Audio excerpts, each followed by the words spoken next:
Maintenant, la guerre, là, comme je vous l'ai déjà dit, c'est une guerre spirituelle d'abord. C'est Dieu qui a déclenché ça.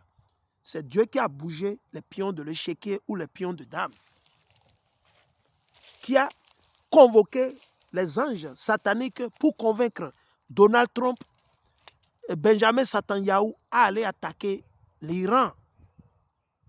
Vous comprenez? Donc, allons, on va vous le lire. C'est la prophétie biblique. Je suis dans Joël, le chapitre 3, le verset 1 à 8. Pourquoi cette guerre? Pourquoi cette guerre, chers frères et sœurs? On doit comprendre la nature spirituelle. Oubliez les missiles. Laissons les missiles de côté. Pourquoi Dieu? Pourquoi il y aura tellement de guerres? Pourquoi si tant de guerres dans le Moyen-Orient? Pourquoi il y aura de guerres? Pourquoi ça? Allons. Par la suite, dit le Seigneur, je répandrai mon esprit sur tout être humain. Jean, il fait recours, ils ont mal traduit. C'est sur le peuple d'Israël, c'est nous. Il va répandre son esprit et c'est ce que moi j'ai reçu, raison pour laquelle j'enseigne et j'édifie nos frères et sœurs. C'est une prophétie biblique que l'Éternel a remis, il a donné à nos aïeux, au royaume du Nord et au royaume du Sud. Ok? Sur tout être humain. Vos fils, maintenant il veut expliquer ce qu'il veut dire par être humain. Vos fils et vos filles deviendront prophètes. Je parlerai pas des rêves à vos vieillards et pas des visions à vos jeunes gens. Même sur les serviteurs et les servantes, je répandrai mon esprit en ce jour-là.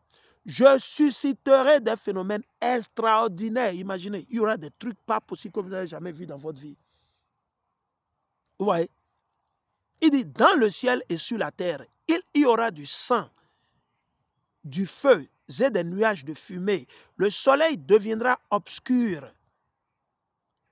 et la lune rouge comme du sang avant que vienne le jour du Seigneur.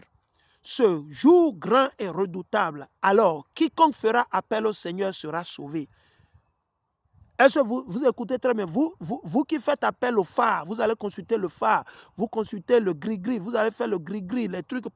Il dit, alors quiconque fera appel au Seigneur sera sauvé. Ok? Maintenant, allons. Je pense bien que ce que je voulais lire, cette traduction-là, elle est un peu différente. Ok? Allons maintenant dans Joël le chapitre 4. Ok? Joël le chapitre 4 et je vais lire à partir du verset 1. Joël le chapitre 4 le verset 1. Pourquoi cette guerre? Ou bien, allons, on va le lire. Ça, c'est le procès de Dieu contre les peuples étrangers. C'est qui les peuples étrangers? Les Édomites, les faux blancs, les Arabes, les Chinois, les Russes, et la liste continue.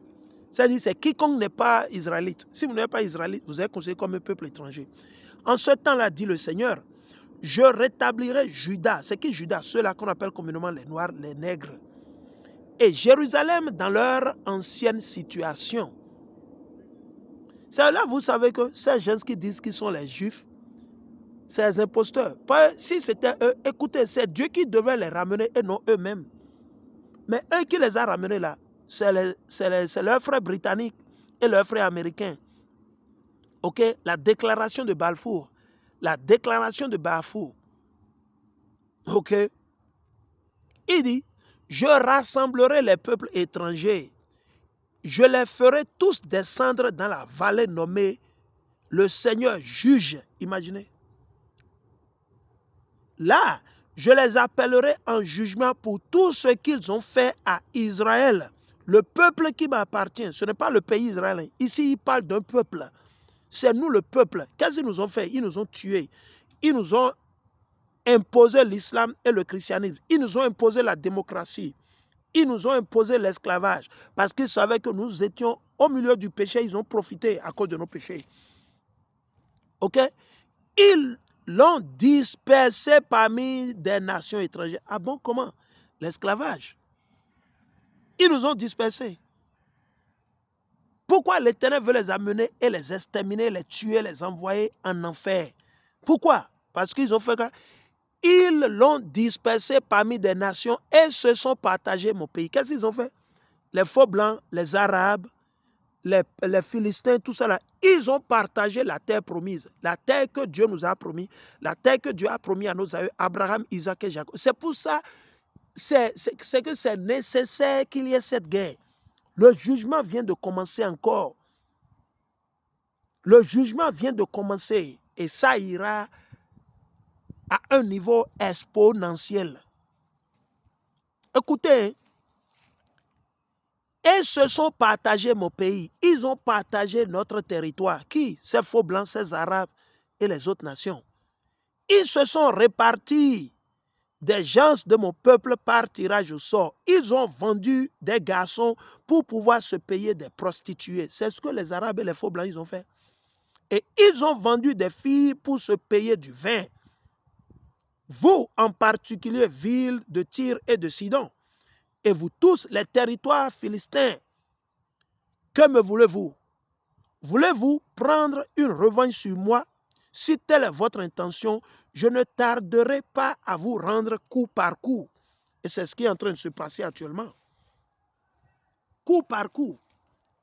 Vous avez pris mon argent et mon or. Oui, qui? Les faux blancs, les arabes, les chinois, les grecs, toutes ces nations qui nous ont pris comme esclaves. Écoutez bien. Vous avez pris mon argent et mon or, mes trésors les plus précieux, pour les emporter dans vos temples, dans leurs temples sataniques. Quant aux habitants de Juda et de Jérusalem, quant à nous, le peuple de Dieu, vous les avez vendus à des Grecs. Ah bon? Oui, c'est eux qui nous ont vendus comme esclaves. Qui? Les faux blancs, les arabes, tous ces, ils nous ont vendus. Et les autres nations. Il dit quoi? Pour les éloigner de leur pays. Mais moi, je les ramènerai de l'endroit où vous les avez vendus. C'est Dieu qui va nous ramener et non nous-mêmes. Je ne peux pas me lever et dire que je vais m'installer à Jérusalem. Ça dit que je ne comprends pas les œuvres de l'Éternel. Ça dit que je ne suis pas spirituel. Ça dit que je suis dans mes émotions. Ça dit que je veux me venger moi-même. Non. Il dit, moi, je les ramènerai de l'endroit où vous les avez vendus. Et je retournerai contre vous le mal que vous avez commis. Je vendrai vos fils et vos filles aux habitants de Juda. Ils les revendront aux Sabéens qui vivent dans un pays éloigné. C'est des prophéties futures qui vont se réaliser dans les années, dans les jours, les mois à venir. Oui, espérez, vous les élus, vous les saints, les appelés, les élus, espérez, ça va arriver. C'est ce jour que nous attendons vivement, patiemment et impatiemment. Alors maintenant, nous sommes dans quoi? Joël, le chapitre 4, le verset 9. Que l'on crie aux nations étrangères, qui? Ésaü, Édom, les faux blancs, les arabes. Préparez le combat, c'est quoi? J'avais lu ça là-bas, non? Dans Luc, le chapitre 12 et Matthieu, le chapitre 10. Préparez le combat, préparez la guerre. Donc l'Iran a préparé la guerre. Les pays du Golfe sont en train de s'armer à travers les États-Unis d'Amérique et l'OTAN, l'Union européenne. Voilà. Et vous parlez de paix.